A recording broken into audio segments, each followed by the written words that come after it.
Bonjour tout le monde, je vous retrouve pour une revue pour cette punch board. Donc, custodeco.com m'a offert cette punch board pour que je puisse vous faire une présentation. Elle était dans mon colis surprise. Donc, c'est une punch pour réaliser des boîtes en coussin. Une boîte en coussin, c'est-à-dire comme ceci. Voilà, donc dans ma revue, c'était prévu que je vous l'ouvre en direct en me filmant. C'est ce que j'ai commencé par faire, sauf que j'ai eu la mauvaise idée de prendre un papier cartonné très épais. Et du coup, j'ai cru que la punch ne marchait pas, parce qu'elle ne voulait pas puncher. J'avais beau me faire tout ce qu'il fallait, ça ne marchait pas. Et du coup, j'ai pris un petit papier plus fin. Et là, ça a fonctionné parfaitement. Donc, faites attention, il faut un papier assez fin. Ce n'est pas écrit le grammage maximum sur la notice, mais faites attention à ne pas prendre un papier trop épais. Donc, quand vous l'ouvrez, vous avez ce petit stylet qui est en réalité... mince, j'ai perdu le mot. Qui est en réalité cette petite chose, un plioir, voilà, ça me revient en voyant le bon. Donc ça correspond au plioir. Et donc quand vous ouvrez comme ceci, vous avez donc la boîte qui n'est pas utile. Vous avez la notice. Vous avez un petit emballage pour faire joli. Je vais vous présenter les différents emballages. Et donc, cette petite punch, voilà, avec une encoche ici, c'est pour pouvoir y ranger le plioir. Voilà, donc je vais le laisser sortir parce que je vais en avoir besoin. Et donc, la notice est très bien expliquée. J'ai réussi à le faire du premier coup. Donc, c'est vrai qu'avec les images et tout, c'est très facile. Il faut prendre donc un papier qui fasse 15,2 cm. Ça correspond en fait, ça correspond aux valeurs américaines ou anglaises, je sais pas comment on dit, sur le 6. Donc en fait, quand vous mettez votre papier dans le massicot, il bute direct à la bonne mesure. Vous voyez? Donc ça, c'est un avantage de ce massicot aussi. Personnellement, je l'ai fait carré, comme ça je suis sûre de ne pas me tromper de sens. Mais en fait, parce que quand on s'en sert pour la première fois, on ne sait pas trop ce que ça va donner. Donc, c'est pas évident. Donc, avec un carré, donc 6 par 6 pouces ou 15,2 par 15,2, ça vous donne ceci. Vous voyez? Et donc après, vous pouvez... Donc il faut toujours qu'il y ait 15,2 dans ce sens-là où on va puncher. Par contre, en longueur, vous pouvez faire de 10...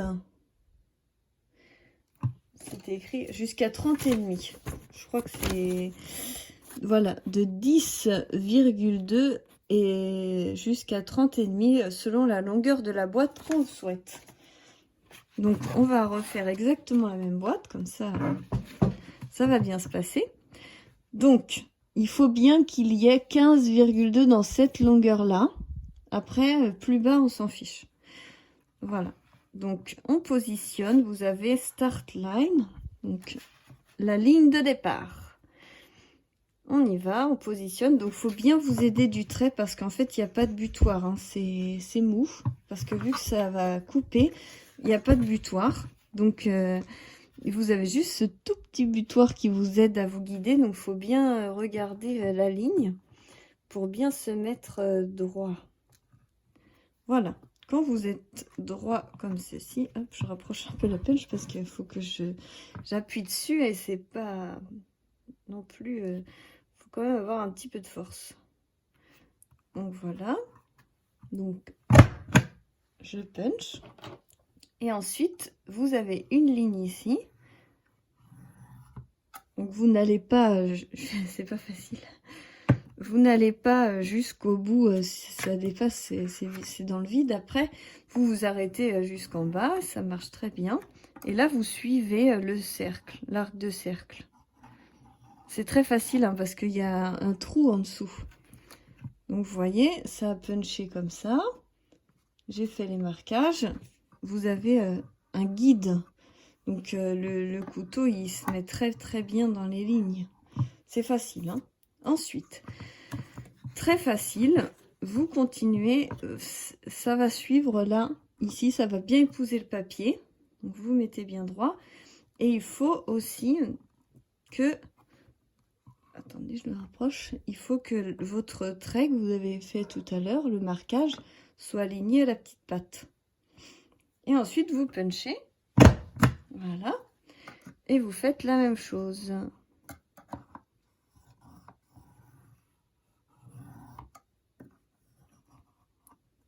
Voilà, et on recommence.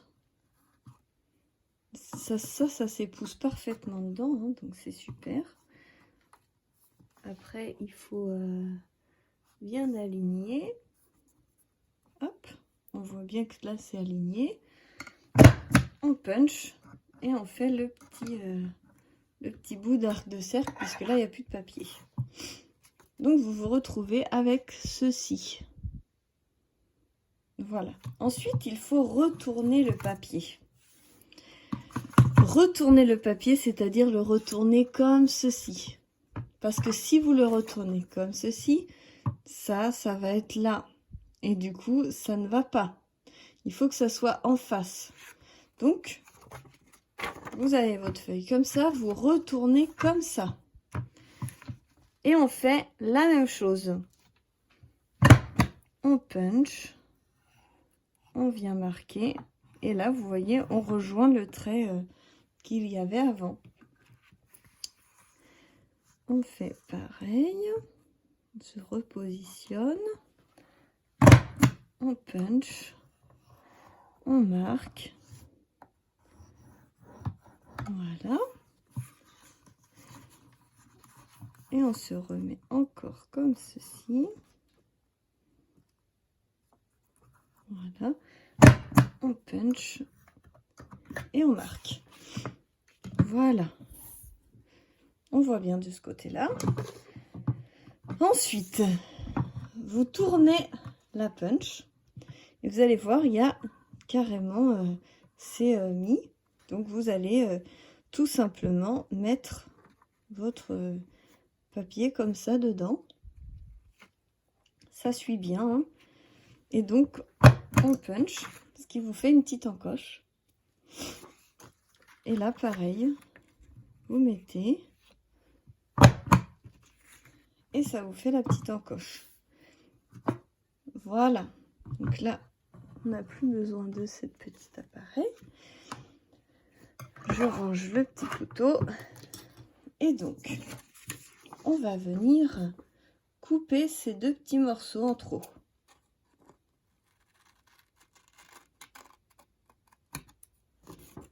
Voilà.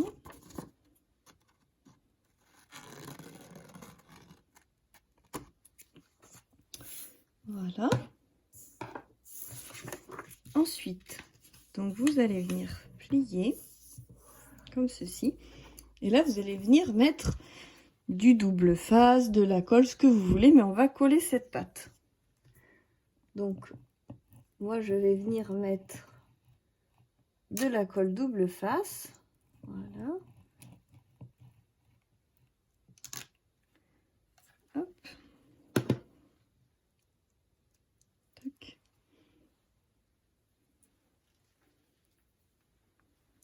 Et vous allez venir bien coller, hein, en face. Attendez, je vais faire un premier pli avant pour être sûr de mon coup. Voilà.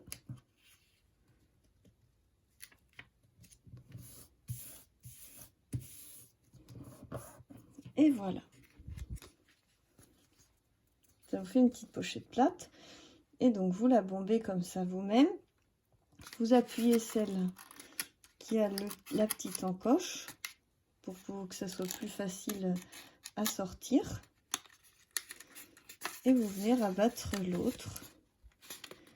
Je n'ai pas mis de la colle jusqu'au bout, mais ça va le faire.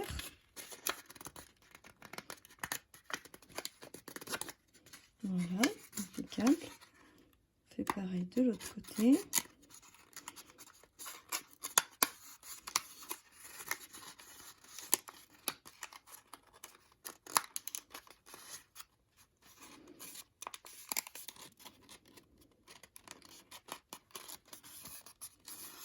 Et voilà. Vous voyez, la petite boîte est faite. Ensuite, j'ai préparé un petit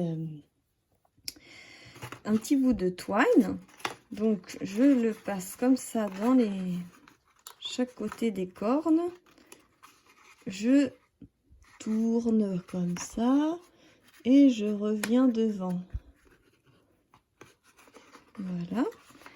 Et du coup, je fais un petit nœud.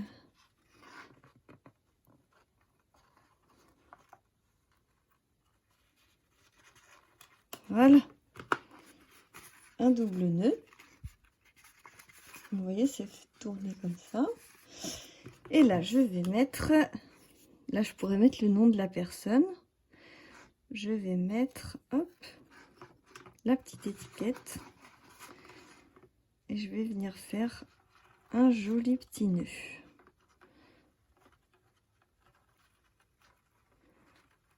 Voilà. Et donc, ça fait un joli petit paquet. Voilà. Donc, à l'intérieur, vous pouvez mettre des petites bougies. Vous voyez, vous pouvez en mettre deux, ça rentre parfaitement. Vous pouvez mettre aussi des petits chocolats. C'est vrai que ça fait un petit paquet très sympa. Et à la place de meilleurs vœux, vous pouvez aussi écrire le nom de la personne. Et ça fait un petit marque-place très sympathique pour les invités qui puissent trouver leur place. Alors, sachant que c'était un challenge de Custo Déco, je me suis dit qu'on allait en refaire une, mais cette fois-ci en utilisant le calque, parce que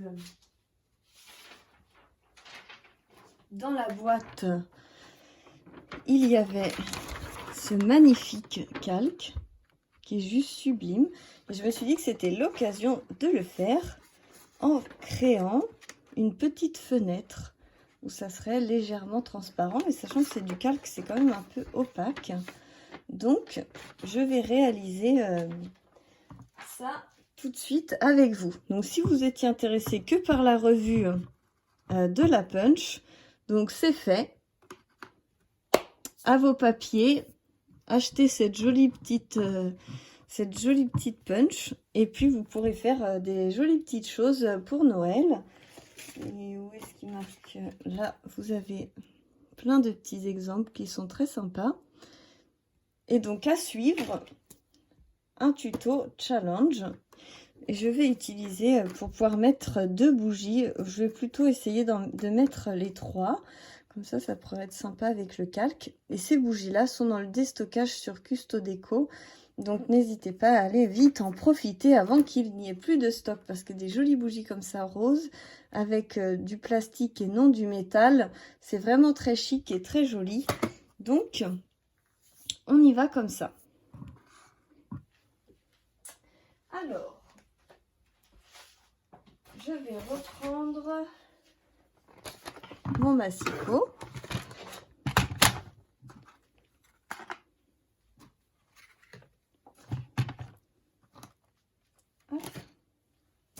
Je vais choisir un papier qui sera joli avec le rose.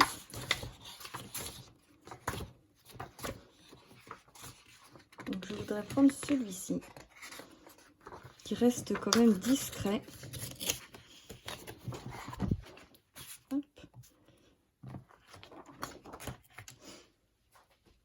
Donc c'est de l'improvisation totale. J'espère que ça va fonctionner. Alors on y va.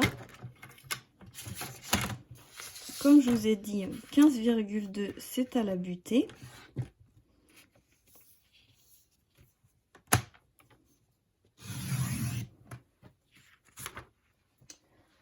Voilà.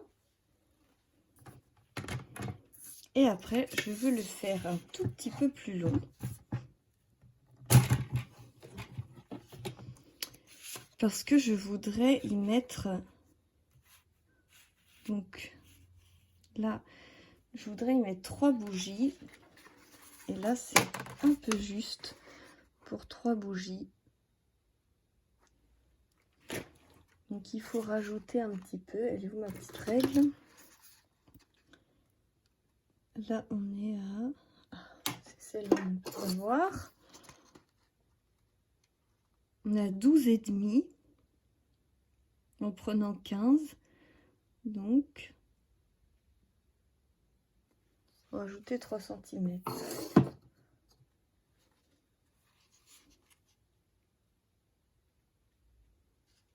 J'ai pas compris ce que je viens de faire. Je suis désolée des fois de vous faire des blancs, mais le temps que mon cerveau se mette en route.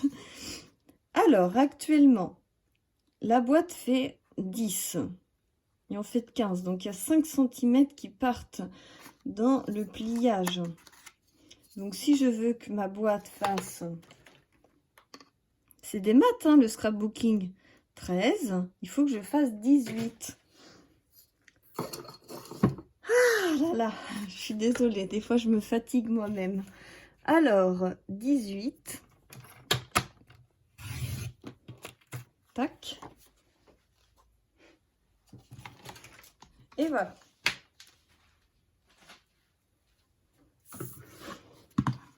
On y va. Je ressors le plioir. Et donc, on y va.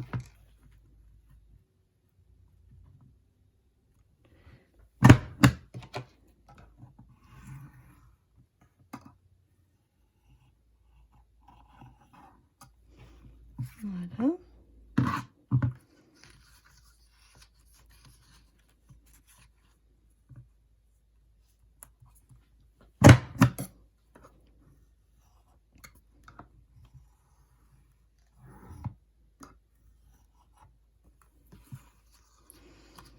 Hop. Je mets comme ça. Là, je vous explique point parce que du coup, vous avez déjà assisté au tuto revue. Voilà. Ensuite, je vais tourner ma feuille. Je recommence.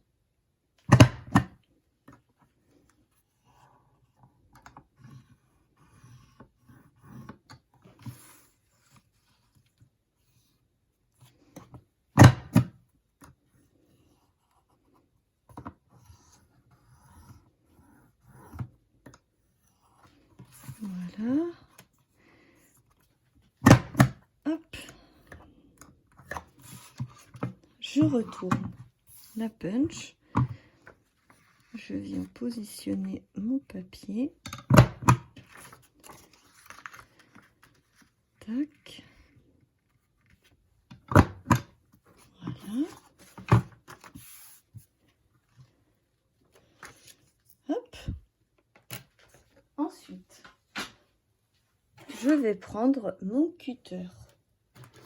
Alors, il est là. Ma règle en métal. Oups. Et je vais venir faire une petite fenêtre. Alors, donc, petite précision. Sachant que cette partie-là va être collée sur cette partie-là, vous voyez, comme ceci, ça serait pas judicieux de faire une fenêtre là. Donc, bien faire la fenêtre sur cette partie-ci, à mon avis. Ça serait plus judicieux comme ça. Vu là, je me lance comme ça des challenges qui n'étaient pas prévus à la base. Je me suis dit, on a le temps, on va tenter ça. Je vais marquer mes plis, comme ça, ça sera fait. Alors, on y va. On va essayer de faire ça propre.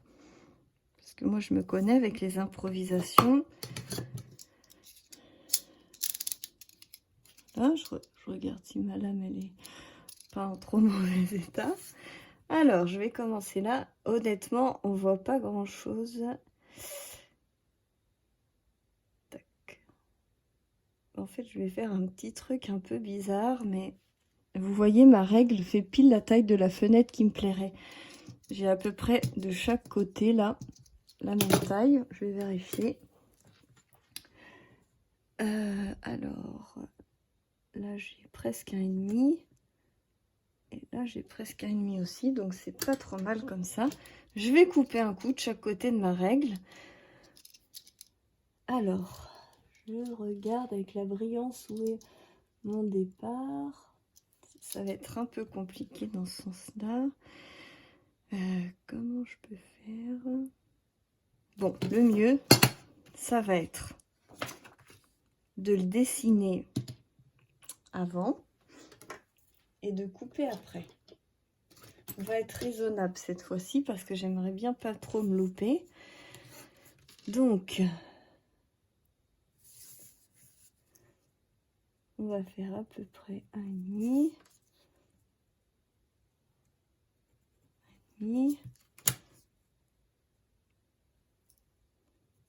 1,5. 1,5. Voilà. Allez.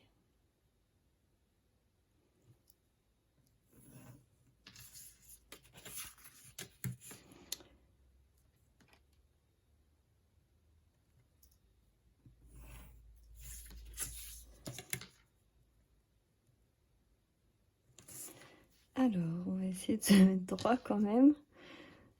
Voilà.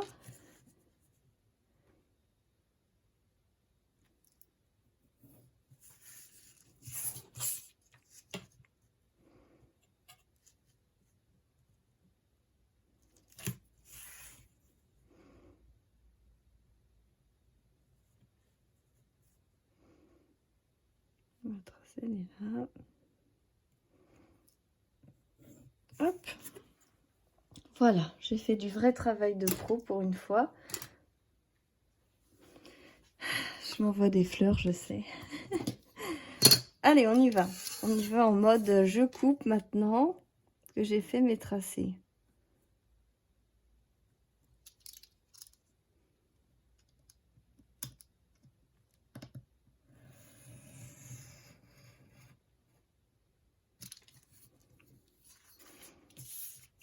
Voilà.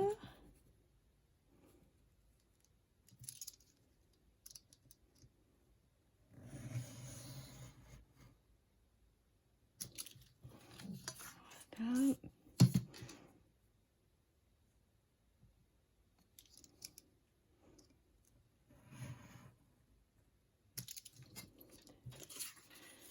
Hop.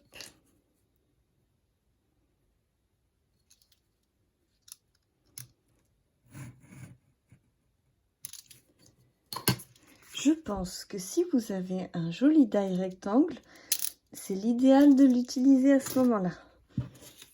Hop. Voilà ma petite fenêtre. Et donc, je vais découper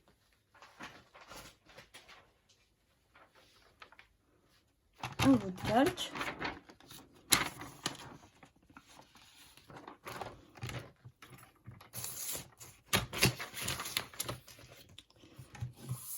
De la taille qu'il me faut. Donc, il me faut un calque qui fasse, allez, 12, ça ira, sur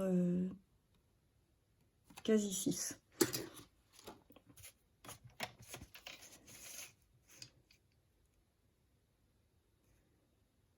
Donc, 12. Je regarde où est-ce qu'il est mon 6. Voilà, on va pas bousiller tout le calque. Et là, j'ai dit quasi 6, donc pas tout à fait 6. Tac. Voilà. Comme ça, j'ai utilisé qu'une petite partie. Je vais pouvoir faire plein d'autres choses avec. Hop.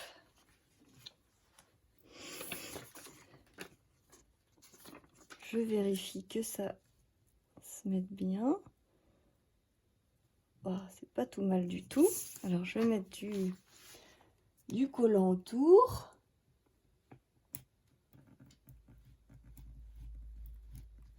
Oh là là là là là là là là. Faut que je m'applique.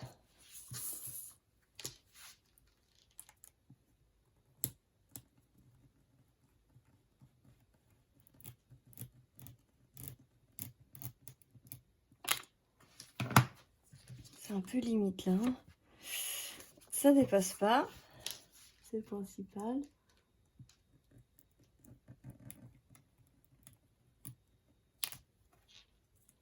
Tac. Et là.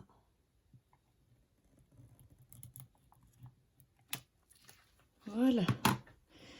Alors, je vais positionner donc le côté avec les magnifiques étoiles brillantes vers l'extérieur. Oups là, j'ai eu peur. Ça m'est déjà arrivé des trucs comme ça. Voilà. J'appuie correctement, comme ceci. C'est plutôt joli, hein?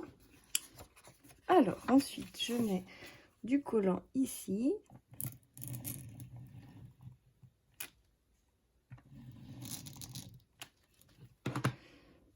Là.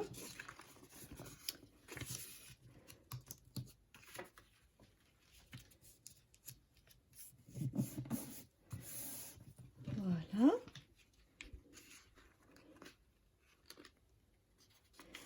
On va plier ça comme ceci. Donc, bien marquer les plis.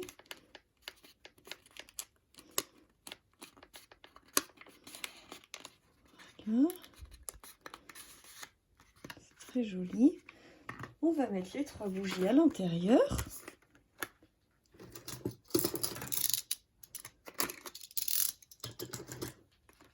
Voilà.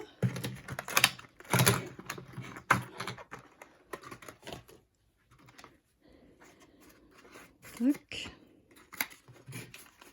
Tac. Tac. On replie.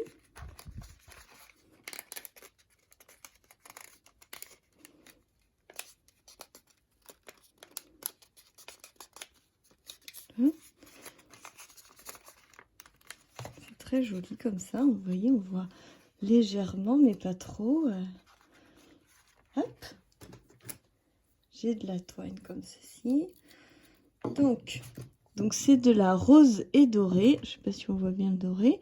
Du coup, ça rappelle le doré et le rose.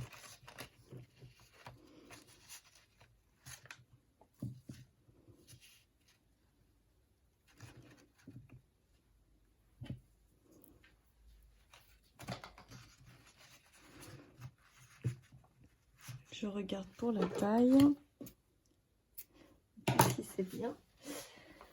Hop. Donc, on y va comme ceci.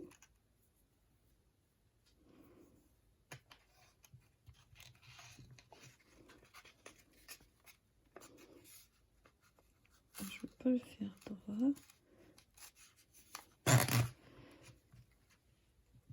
Parce que je vais faire le pli ici. Pour que ça aille vraiment avec les décorations.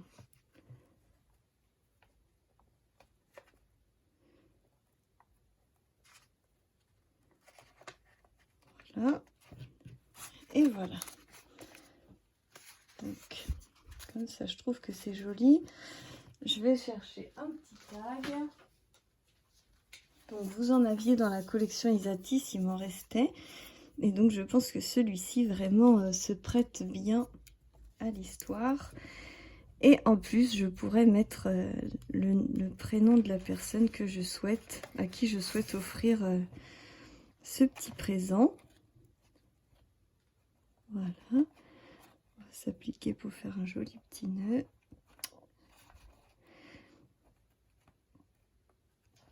Et voilà, je ne sais pas ce que vous en pensez. Est-ce que le défi a été relevé pour Custo Déco?